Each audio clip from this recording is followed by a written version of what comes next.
ناظرین، اورنگزیب عالمگیر بادشاہ اور ایک اندھا جو نابینا تھا، اس کا واقعہ آج آپ کے سامنے بیان کیا جائے گا۔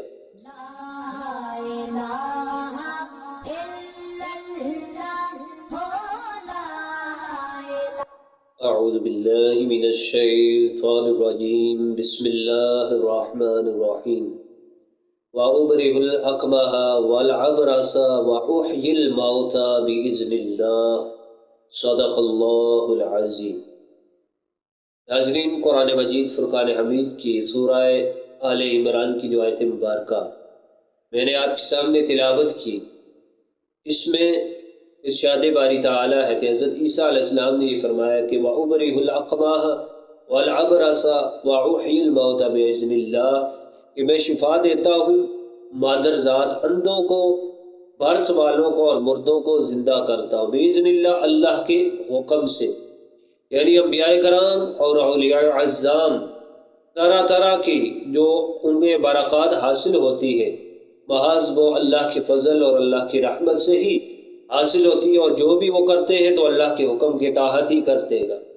ایک مرتبہ اورنگزیب عالمگیر بادشاہ جب حضور خواجہ غریب نواز رحمہ اللہ تعالی کے مزار پر انوار پر حاضری دینے کے لیے تشریف لائے تو آپ نے دیکھا کہ احاطے میں ایک اندھا فقیر بیٹھا ہے اور رو رو کا فریاد کر رہا ہے کہ ہے خواجہ غریب نواز مجھے آنکھیں دے دے، ہے خواجہ غریب نواز مجھے بینائی عطا کر۔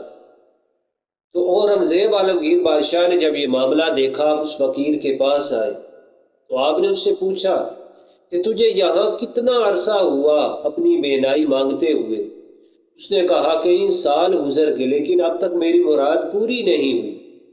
تو اورنگزیب عالمگیر بادشاہ نے فرمایا کہ میں اندر دربار پر حاضری دینے کے لیے جا رہا ہوں، تھوڑی دیر کے بعد میں واپس آتا ہوں، اگر تو تمہاری آنکھیں روشن ہو گئی تو ٹھیک ہے، اگر تمہاری آنکھیں روشن نہ ہوئی تو آپ نے فرمایا کہ پھر میں تجھے قتل کر دوں گا۔ اس فقیر نے جب یہ سنا تو اس کے پاؤں سے زمین نکل گئی اور بادشاہ نے اس پر پیرا بٹھایا اور اندر مزار پر تشریف لے گئے۔ اور جب حاضری دے کر اورنگزیب عالمگیر واپس تشریف لائے تو انہوں نے دیکھا، چونکہ جب آپ اندر گئے تھے تو فقیر رو رو کر یہ فریاد کر رہا تھا، اے خواجہ میری طرف نظر کرم کرے، پہلے تو صرف آنکھوں کا معاملہ تھا، اب تو جان جانے کا بھی خطرہ ہے۔ تو جب اس نے رو رو کر فریاد کی تو اسے توجہ حاصل ہو گئی، اس پر کرم ہو گیا۔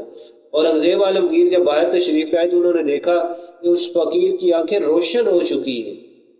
تو آپ نے اس کی جانب دیکھا اور آپ مسکرائے اور آپ نے فرمایا پہلے جو تو مانگ رہا تھا تو بے توجہی بے دلی کے ساتھ مانگ رہا تھا، اب جب تجھے جان کا خطرہ ہوا تو تو نے دل جمی کے ساتھ پورے لگاؤ کے ساتھ اپنی حاجت مانگی تو وہ تمہیں حاصل ہو گئی۔